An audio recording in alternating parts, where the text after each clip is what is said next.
wait, that's me. We got the timestamps in the description. This is the ESU game against the North Texas Mean Green, kicking it off with the highlights. You see that little handoff for King Paulie picking up the first down. This was a victory. I think it was a 21-18 victory, the final score. You're going to see that in a few moments. But this game, another tough game because we cannot stop the deep pass. And look at that, victimized by that wide receiver. Our secondary needs some help. I think I should have done a better job in recruiting for year 2, because I think we might have some of the same issues. You're going to see our recruits next year when we kick off season 2. But we're able to attack through the air. We're able to run the ball pretty effectively in this ball game. And I would say, like, just judging from all the games that I've played to this point, one of the more complete games, at least offensively, more balanced games offensively. We're able to attack through the air, able to attack on the ground. Now, defense is always going to be an issue. Look at this run here, Tyler Drummond. We've become a team that pretty much depends on having timely stops. Good running there by Tyler Drummond. Had to handle the ball again. Get us down to the goal line. Can't get the ball to somebody else to get the score. You got to get in the end zone. So you see a lot of offensive highlights here. We did a pretty good job running the ball with 3 different running backs. Smash Williams, Tyler Drummond, King Paulie, the upperclassman. Little action there on a 4th and 3. Getting that ball to the true freshman, Bud Bundy, the third. And then throwing the ball, hitting some receivers across the field. That might be a strategy that we could try to use going forward. But we need defense, man. The defense is a sore spot. It's something that I have to find ways to correct. Another nice run here. A couple of nice runs from Tyler Drummond. Handed off to the big boy, number 33, Bud Bundy the third. Had to feed the beast. Young freshman running back, or young freshman fullback. That's a tough throw, completed by the opposition. And look at this. We're giving up some yards on the ground now. Defense is an issue, man. If we can't get a consistent pass rush, then we're going to be eaten up just like this. Because quarterback has all the time in the world to throw to wide open receivers, and those receivers can take advantage of our poor covering skills, our poor tackling skills, and make plays down the field just like this, non-stop. Look at that. That was a pretty decent second effort, but we were able to kind of stop them on this drive. I think this drive ended with a missed field goal, if I remember correctly. There's some timely defensive pressure, and we got the ball back.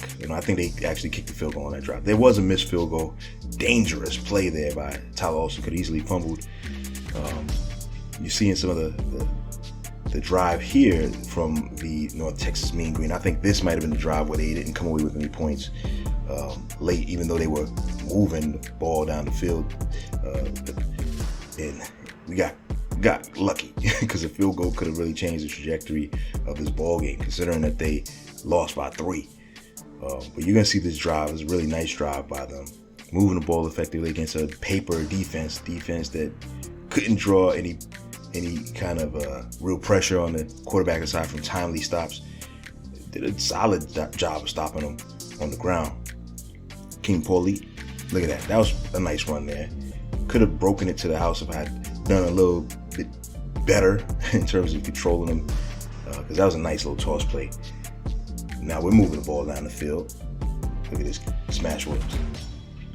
I'd make an argument that throughout the first half of the season, he's probably been our best offensive player. Like, taking everything into account, Smash Williams has been the most consistent player, the most productive offensive player.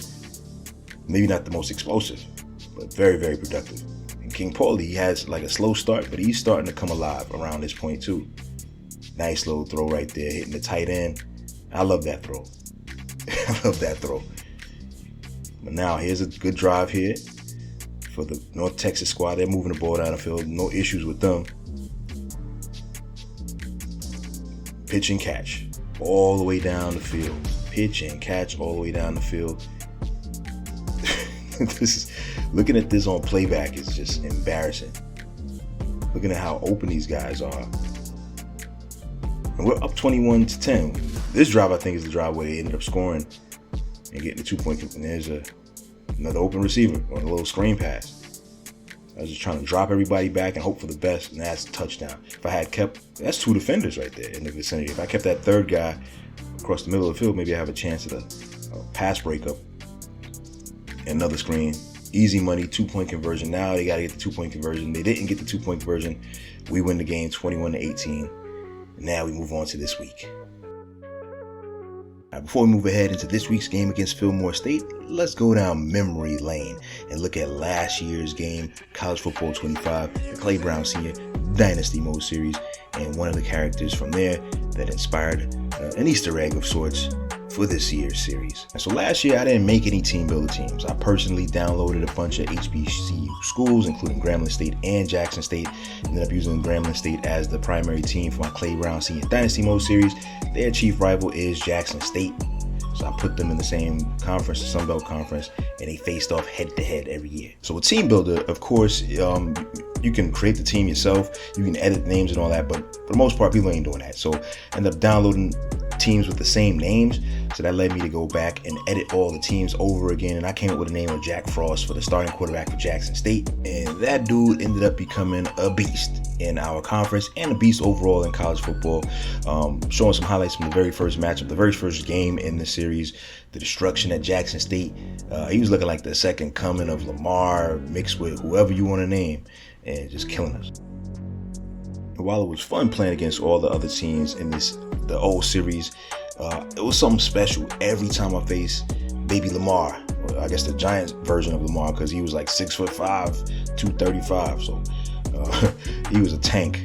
I guess you could say Vince Young 2.0. But yeah, like it was fun playing against the Jackson State squad through the 3 seasons that Jack Frost was actually around, because in the end of the third year, you're going to see that in a little while, that man had one of the most dominating seasons, and he ended up going to the fictitious NFL draft. But it was fun playing him. We beat them in year 2, got the big win. But yeah, we lost in year 1, lost in year 3, which was his best season. That culminated with what you see right there on the screen. Jackson State University defeating Tennessee in the national championship game into the college football playoffs. And look at that stat line. Look at that end of the season stat line. 51 touchdowns, 2 interceptions, 43-43. Need to play that in the lotto. 4,343 yards passing. Had a bunch of rushing yards too. Took his team to a 16-0 record. Just went through the conference, went through the regular season schedule, went through the bowl. I wish I would have showed the highlights of, not the highlights, but the actual run the team went on.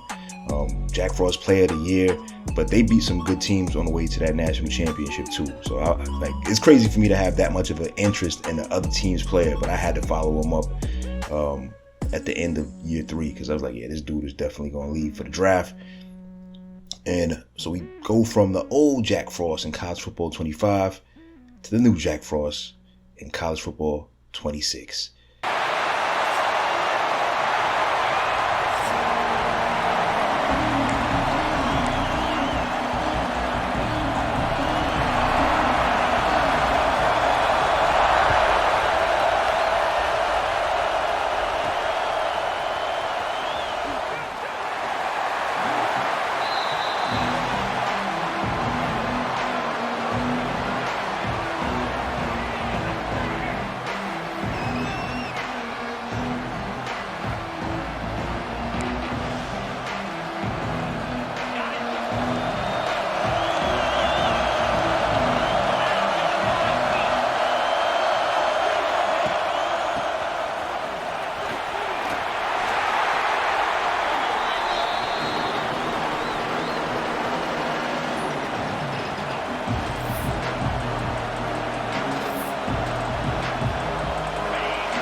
that's another game in the books, an embarrassing performance right there, 42-7.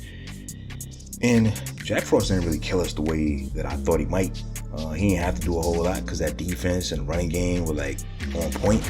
And offensively, we moved the ball pretty effectively on a lot of drives. We just couldn't come away with points a lot of the time. Aside of that answering drive, the drive that answered their score, we really did not look good at all. As I mentioned before, Jack Frost didn't have to do a whole lot in this ball game. Just play his part. He's still effective. He still was able to run and score a touchdown on us. I think he had 2 touchdowns passing as well. But just a bad performance all around because our defense couldn't really stop them on offense, and our offense could not put points on the board. And I think the big turning point was late in that first half, down 14-7, had the ball, moved the ball down the field, then the drive kind of stalled, and then we culminated that with a missed field goal. And ultimately, the defense in the second half killed us. Killed us because our bad defense couldn't stop them, and their defense could really stop us from getting points. And that puts us in this position where we're 4-6 on the season, trying to make a bowl. We got 2 games left on the season, and we got to win both of them. So it's like a mini tournament of sorts. So I went to the drawing board, changed that Florida State spread to the San Jose State run and shoot offense. And this is like the second offensive playbook change because I went to Florida State's offense after the UTSA ball game, and that didn't really yield a whole lot of good results. But 2 games left in the season, and it's a chance for us to still try to make a bowl game. Can we make it? I don't know, but desperate times calls for desperate measures. You saw the playbook change. I feel like I got to make a few more changes. You'll see that next week in episode 11.